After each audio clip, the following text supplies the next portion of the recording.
जवाब दीजिए आप। पुलिस पे दबाव बनाओगे? जवाब बीजेपी सरकार है, कभी सरकार में ही है। कभी सरैना बिल्कुल सुधार ले जाओगे। कि दिनांक 4/6/26 को थाना देवरनिया पर सोहेल पुत्र इमरान द्वारा वादी की पुत्री को बहला फुसला कर ले जाने के संबंध में एक अभियोग पंजीकृत है। मुख्य आरोपी के चाचा, जो पूर्व से पैरालिसिस के पीड़ित थे, की तबीयत बिगड़ने पर अस्पताल में भर्ती कराया गया था, जहां उनकी मृत्यु हो गई। परिजन सबको थाने में लाकर वादी पक्ष पर धमकी देने का आरोप लगाते हुए पोस्टमार्टम की मांग कर रहे थे। पुलिस द्वारा समझाने के उपरांत सबको पोस्टमार्टम हेतु भेजा गया है। पुलिस द्वारा लाठीचार्ज, मोबाइल छीनने तथा अभद्रता किए जाने का आरोप असत्य पाए गए हैं, जिसका बरेली पुलिस घोर खंडन करती है। उस लड़की ने फोन करा कि शोएब या तो तू मुझे लेके चल, नहीं तो मैं जो है कि तुझे फंसाऊंगी। जिस नंबर से उसने कॉल करी वही नंबर ले जाकर उसके लड़की के बाप को दिखा दिया कि भाई तुम्हारी लड़की मुझसे ऐसे ऐसे कह रही है कि तू मुझे लेके चल यहाँ से। शोएब के वालिद हैं, शोएब के वालिद को छोड़ के इन लोगों ने, लड़की के बाप ने फुरकान को पहले तो घर में जो है कि पुलिस की धमकी दी कि पुलिस आ तुझे भी उठाएगी। हमारे बहनोई जो थे वो इतने कमजोर दिल के आदमी के पुलिस के डर के मारे वो भाग गए। उसने अपने दिल पे इतना ज्यादा सदमा ले लिया तो उसको जो है कि एकदम से अटैक आ गया। 80,000 रुपए जमा करवा के हमने सर्जरी करवा दी। 3 दिन तक उनको होश नहीं आया। चौथे दिन उसने कह दिया कि इनका इंतकाल हो गया। तो फिर जो है कि हम थाने में लेके गए, वहाँ पे थोड़ा सा जो है कि हंगामा भी हुआ, लेकिन अब ये है कि प्रशासन हमारे साथ में है। ये सभी की सरकार है, हमें इंसाफ मिलना चाहिए। आदाब, नमस्कार, मैं वसीम अख्तर और आप देख रहे हैं द लीडर हिंदी। हम इस वक्त यूपी के जिला बरेली में पोस्टमार्टम हाउस पर हैं। देवरनिया थाने से जुड़ा एक बेहद पेचीदा मामला यहाँ पहुंचा है। फुरकान नाम के एक शख्स की मौत हो गई है। उसे लेकर रात में देवरनिया थाने पर हंगामा हुआ है। इल्जाम ये था कि पुलिस ने लाठीचार्ज किया है, लेकिन पुलिस ने साफ कर दिया था कि कोई लाठीचार्ज नहीं हुआ है। परिजनों का इल्जाम था कि उससे मारपीट की गई थी, उसके बाद उसकी मौत हुई है। खैर, यहाँ पोस्टमार्टम चल रहा है। मामला यह है कि एक लड़की किसी के साथ कठर्रा गांव से फरार हो गई थी। उसके बाद ये मामला तूल पकड़ा। कुछ लोगों को नामजद कराया गया था। जिनको नामजद कराया गया था, पुलिस ने उनसे उठाकर पूछताछ की है। हमारे साथ उनके परिजन हैं, हम उनसे जानते हैं कि पूरा मामला क्या है। मेरा नाम है सर अफरोज अहमद। अफसोस, ये कौन थे जो फुरकान जिनका इंतकाल हुआ है? ये फुरकान जो थे ये मेरे बहनोई थे। कितनी उम्र होगी? इनकी उम्र थी 45 साल। ये कठर्रा गांव के रहने? हाँ, ये कठर्रा गांव के रहने वाले थे। थाना इनका लगता है दूरनिया।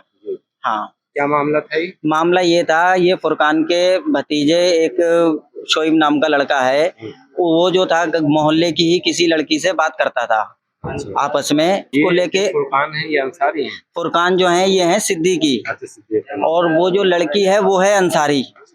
तो वो जो शोएब था कि भाई ऐसा है, उस लड़की ने फोन करा कि शोएब या तो तू मुझे लेके चल, नहीं तो मैं जो है कि तुझे फंसाऊंगी। तो शोएब को कॉल करी। शोएब ने क्या काम करा, वो जिस नंबर से उसने कॉल करी वही नंबर ले जाकर उसके लड़की के बाप को दिखा दिया कि भाई तुम्हारी लड़की मुझसे ऐसे ऐसे कह रही है कि तू मुझे लेके चल यहाँ से। तो उसने जो है कि लड़की के बाप को जाके बताया कि भाई ऐसा है, तुम्हारी लड़की ने मुझे यहाँ ऐसे ऐसे इस नंबर से फोन करा है और वो भाग गई है, उसको जाके आप तलाश ले लो, पकड़ लो। तो वो मुन्ने बाबू क्या करते हैं कि उस लड़की के पीछे दौड़ने की बजाय उसी लड़के के खिलाफ कंप्लेन लिखवा के उस लड़के को पुलिस द्वारा उठवा देते हैं। 4 दिन तक वो लड़का पुलिस कस्टडी में रहता है।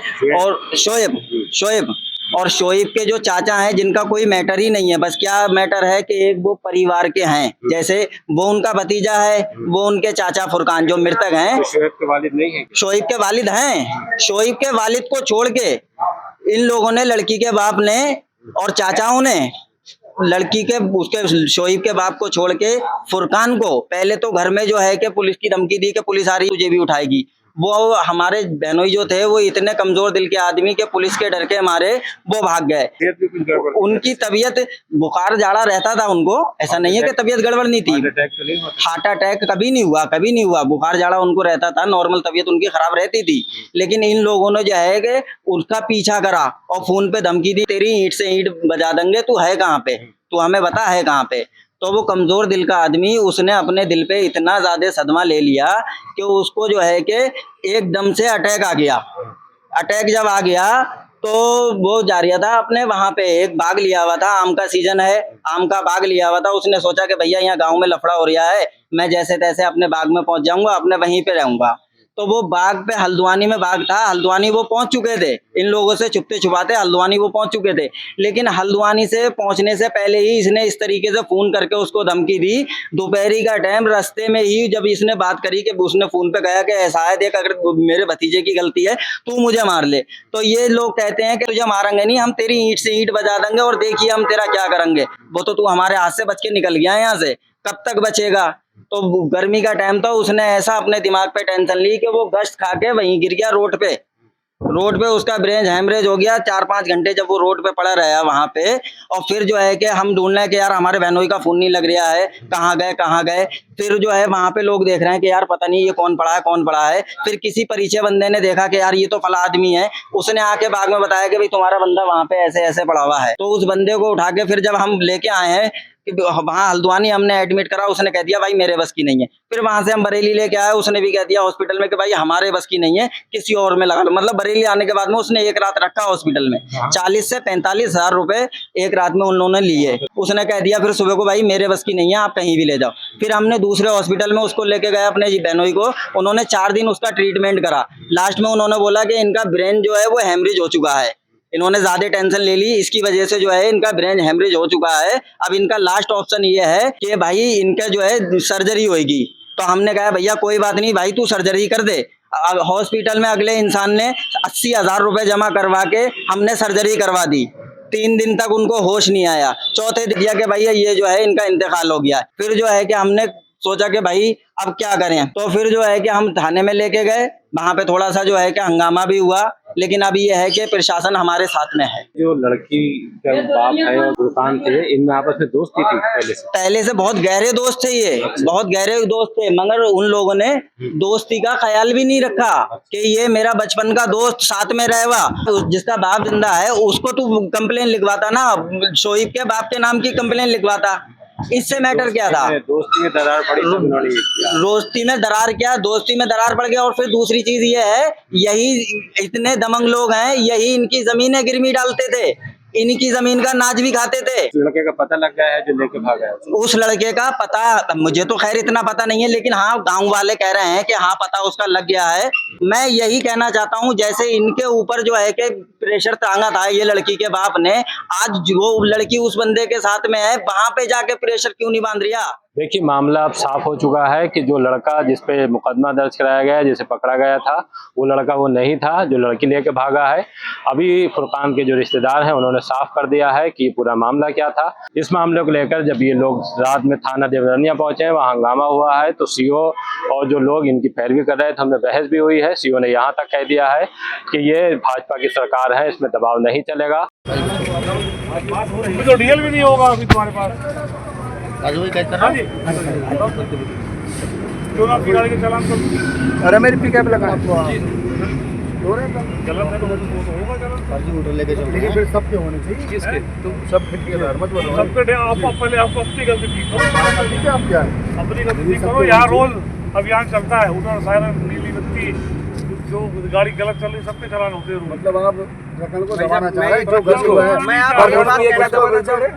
अरे तुम उसकी आड़ में तुम अपना लाभ लेना चाह रहे हो, मैं तो कह रहा हूँ ये पर की आड़ में तुम लाभ लेना चाह रहे हो। आप अभी भाई तुम उधर मारते क्या मुकदमा तो आपका लिखा जा रहा है, कोई बात नहीं। आप आपकी जो गाड़ी उसके बारे में आप बताइए ना, जवाब दीजिए आप। हम और आप मोटर बजाते हुए आ रहे हैं, आज की भीड़ भाड़ में जवाब दीजिए आप।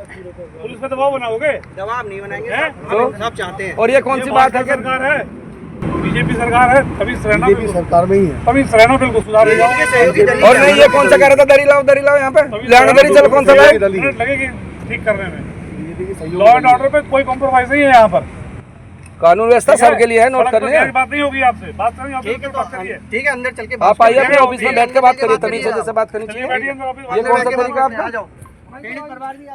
लेकिन ये पूरा मामला क्या था, हम ये जानने के लिए यहाँ आए थे, और इसमें ये साफ हो गया है कि दोनों दोस्त थे, लड़की के बाप और जिस लड़के के चाचा पर इल्जाम लगा वो दोनों ही दोस्ती में दरार पड़ी है। उसके बाद ये पूरा मामला बिगड़ता चला गया है और इसमें एक मौत हो गई है। सर मैं ये कहना चाहता हूँ, जो दूरनिया का प्रशासन है, जैसे तैसे हमारी रात कंप्लेन उन्होंने लिखी है, पोस्टमार्टम होने के बाद में हमें दूरनिया के प्रशासन से यही उम्मीद है कि ज्यादा से ज्यादा हमारा पीड़ित परिवार है, हमारा सहयोग करें, वहाँ के एसओ सर हैं, और योगी जी से भी मेरा निवेदन है कि सर हमें इंसाफ मिलना चाहिए। गरीब परिवार है, कम से कम 4 से 5 लाख रुपए इस बंदे पे खर्च हो गए हैं हॉस्पिटलों में। अब इनके छोटे छोटे बच्चे हैं, बहन हमारी बेवा हो गई, इनका परिवार आगे कैसे चलेगा? इसीलिए प्रशासन से भी हमारी हाथ जोड़ के विनती है और योगी जी से भी हाथ जोड़ के विनती है कि सर हमें इंसाफ चाहिए, इंसाफ चाहिए सर। ये बीजेपी की सरकार है, सभी की सरकार है, सभी की सरकार है। हम मुसलमान हैं, ऐसा नहीं है कि हम जो है कि इंसान नहीं है, हम भी बीजेपी के साथ में हैं।